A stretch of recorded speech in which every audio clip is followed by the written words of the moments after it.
have gotten into grain harvest. So, not exactly our first day. The first couple of days are usually a struggle. Hasn't been too bad though. So we are cutting winter wheat on what we call the Brophy place. And this is just first of many, many days to come. Probably at least 30. I've got Jim in the bank out wagon. Sorry about the buzzer.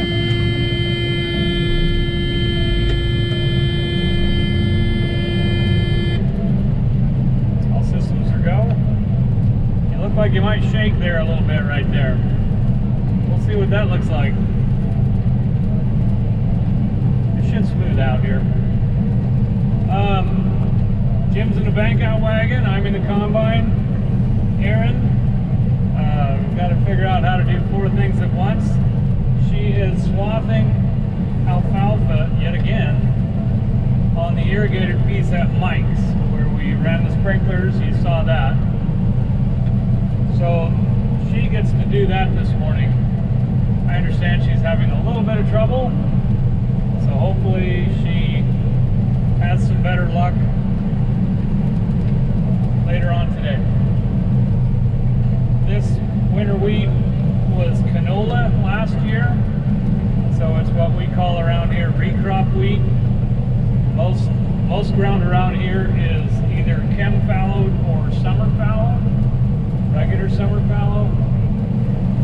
But I had this in canola last year, and it appears to be doing fairly well. It's kind of hard to tell.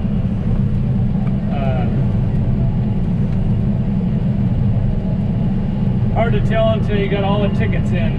So, but we're going right along. So far, so good. I'm going to be laying out a side hill here while Jimmy waits on top of the hill with the wagon. How's the shake? A little bit better? That's a little bit better. Just a reminder for those people that may be watching that don't know much about the Palouse, we have some ground here that'll exceed 45% slope. So I'm in a self-leveling combine that will level to 45%, and I'm driving it all the time. There is no auto steer on this one. Some of my compatriots are experimenting with some auto steer capability.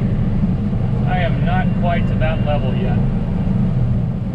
I'm always constantly looking, trying to decide where I got to turn to lay stuff out, what's the best way to do things. Because like I said, there's no A-B lines here. Not in my field anyway. Everything's got to be worked on the contour. That keeps the most grain in the tank and least grain on the ground. I know you can't really appreciate how steep this stuff is on camera, but it can be very steep. So you don't want to try to overwhelm the combine with more than it can do. You know, these combines were really meant to run on flat ground. Our combines in this area have a leveler kit put on it by either Rayco or Hillco. Those are the 2 companies that make the leveler kit, making these combines substantially more expensive than in the Midwest. But it would be maybe not impossible, but it would certainly be hard on components of the combine if we tried to go up and down these hills.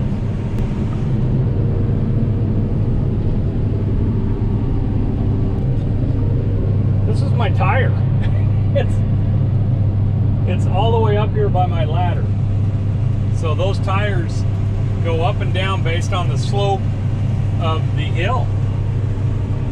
The header is at the slope of the hill. Where's the other tire? Oh, way down there. So this, I would guess this is probably about 40% right here.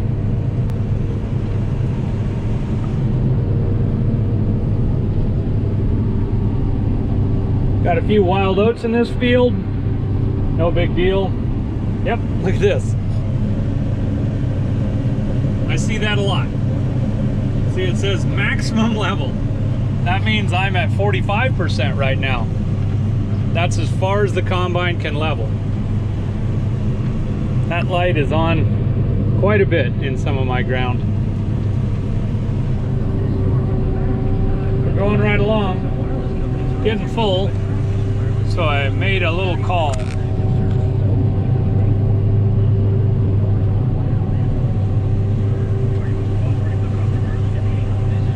Here he comes.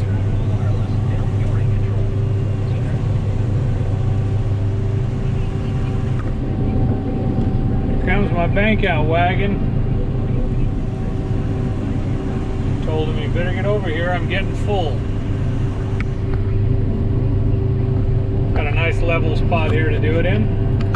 And it's hard to drive this thing and hold the camera.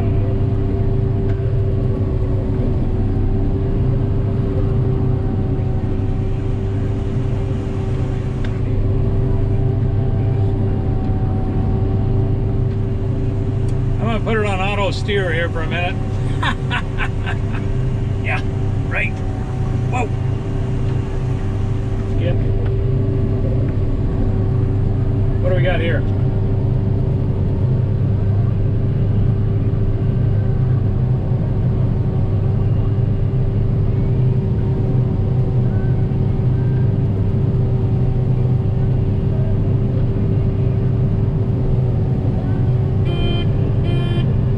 Oh man, is he good. Look at that.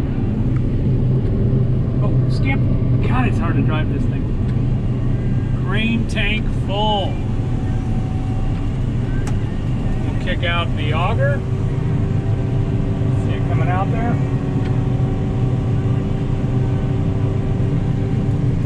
There's our unloading auger.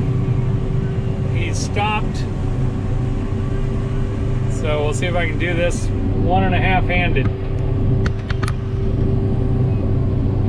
Hopefully not run into the bank out wagon.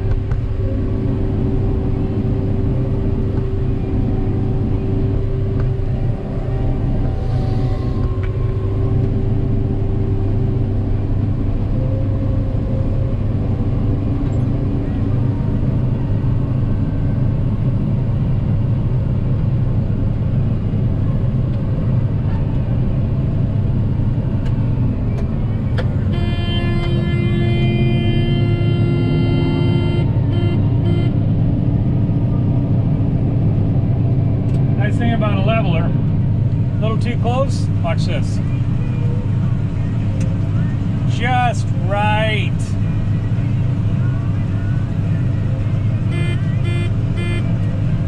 Can't do that with a level end combine. Of course, the fancy ones have a little flipper that goes out like this. Not mine. Mine's old, but it's paid for. The lunch wagon has arrived, so Jimmy's going to grab the cooler with lunch in it down by the truck. We're going to head up on the hill and have a bite, and then we'll continue on, hopefully get all 3 semis full today. And I just found out that something's wrong with the water at the house, so Mama had to turn off the house water. My only respond back from that was it must be harvest, because everything's fine until you start cutting wheat and something always goes to heck. We'll get her though. We'll get her. Okay, we're all done.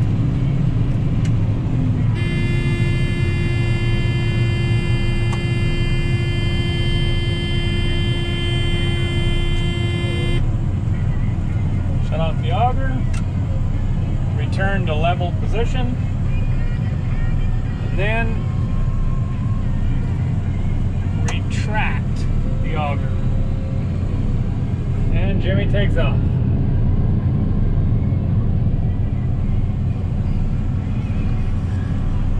Back to work. Need both hands.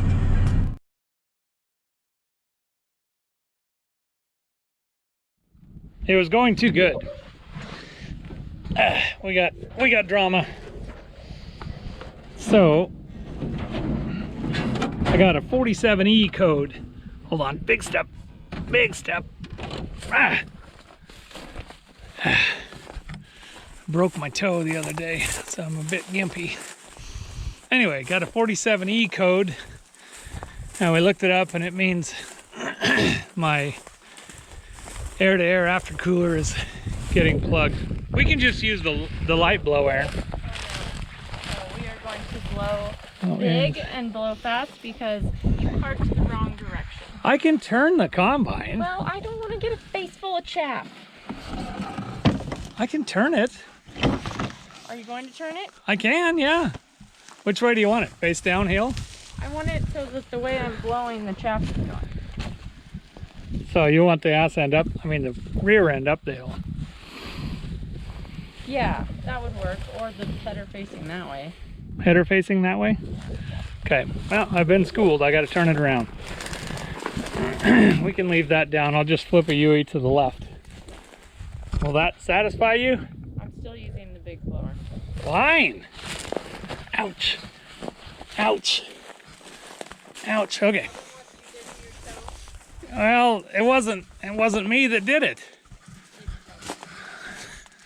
Her friggin' dog dropped a rock on my foot. My toe's about as big as a sausage. And this is why she makes the big money.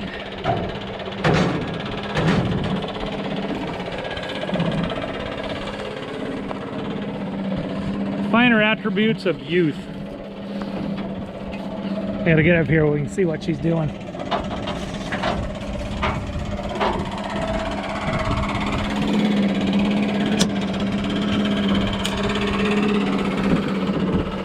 This is your main thing.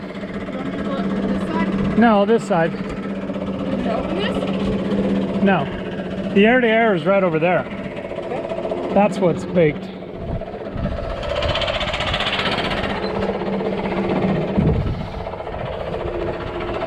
Ready? Ready!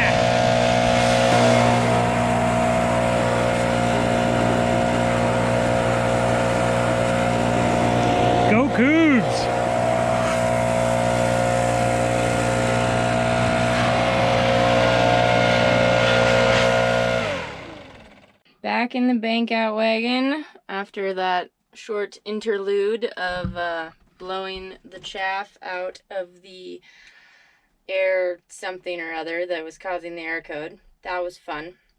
Not fun blowing the combine off in the middle of the day because then you get to sit covered in chaff, which is not my favorite. Chaff and sweat is a very itchy combination.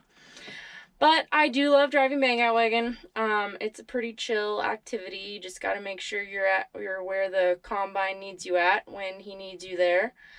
But there's a lot of downtime where I get to sit with my feet up and the door open because you can't run the engine all the time to have the AC on. But you do get AC. This is one of the few vehicles in which the AC is working this year because air conditioning seems to be our problem of choice this summer, which is not great for anybody's mood, but here we are.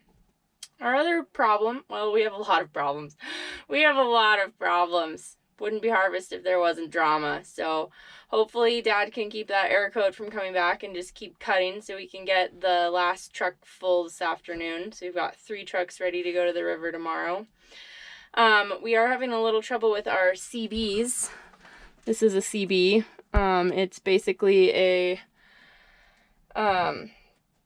walkie-talkie with an antenna, so it reaches a long ways. We use them to communicate in the field, but we have a reoccurring problem, carryover problem from last year, where the CB in this tractor, the MT Challenger tractor, really sucks. And so Dad can't hear anything I say. And you would think that fixing the CB would be a pretty simple thing to do, which it is, but it's pretty low on our priority list, so it just keeps not happening. So then we just get frustrated and communicate through hand signals and waving all harvest. And we continue to try and talk loudly and slowly into the mic, thinking that it will make a difference. But it doesn't. But here we are. It's harvest. It's great. And I think, as Dad mentioned before, you heard about my drama with the swather earlier today. The sickle bar keeps jumping out of the guards. So now I have this nice curve in my sickle, so it will not stay running smoothly back and forth in the guards. So we got to figure out what to do about that in the middle of harvest, because haying stops for no man. But yeah, everything's great. I've got air conditioning now. I've got my feet up in the bank out wagon, my favorite vehicle. Life is good. If you're wondering, I know we had this question earlier about what tractor we use for what activity. So we use the MT845 Challenger, which I've affectionately named Megatron, to pull the bank out wagon because it handles the best on the hills. Our bank out wagon can hold, I might be wrong on this, I'm going to have to ask the boss to confirm, but I believe it holds 400 to 600 bushels at a time, depending upon how heavy we load it. And those weigh about 60 pounds per bushel, depending upon what crop we're putting in it. Winter wheat tends to be on the heavier side, and canola is a little bit lighter and such. But you can do the math. That's a ton of weight, and some of these hillsides are pretty soft, and we take this thing all over the place within reason. We don't take it on some of our steeper hillsides, but it can pretty much go anywhere in the field safely. So that's why we use this, our biggest tractor, in the field with the bank out wagon. And as you can kind of see here, I don't know, I'm parked on a pretty good slant looking out at this combine swath where Dad just disappeared under this eyebrow here. That's what these trees are up there. That's an eyebrow. An eyebrow is a really steep part in the hillside that's seeded to grass, and we don't farm it just because it wouldn't be safe to. So, oh, look, there he comes. A little bit of green coming back around the hill. So he's probably going to want to dump. And thus I must resume looking like I'm working.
Just finished the last load of the night. Didn't quite get the bank out wagon empty, so we're gonna leave the auger out so the rest of the grain in it can trickle down. But I'm gonna go park Dad's gonna finish cutting and he's gonna go park over in the chem fallow. We park the combine in the chem fallow whenever possible at the end of the day because that's the safest place for it to be with the fire hazards. The chem fallow has old straw, mostly dirt. So if a fire were to occur, that is the safest place for the combine to be while we're gone during the night. So, and then we're gonna go blow it off, make sure that all the chaff is off the engine and everything, and then we're gonna go home. And it's only 6:15. What a treat! I'm still Doug. And I'm Erin. And we're Schuster Farm Shenanigans. And you should follow along for more harvest drama. Feel free to leave us a comment. And if you think we're cool, give us a thumbs up. And subscribe. And subscribe. Hopefully we got the combine in the back. Nice and clean. Over and out.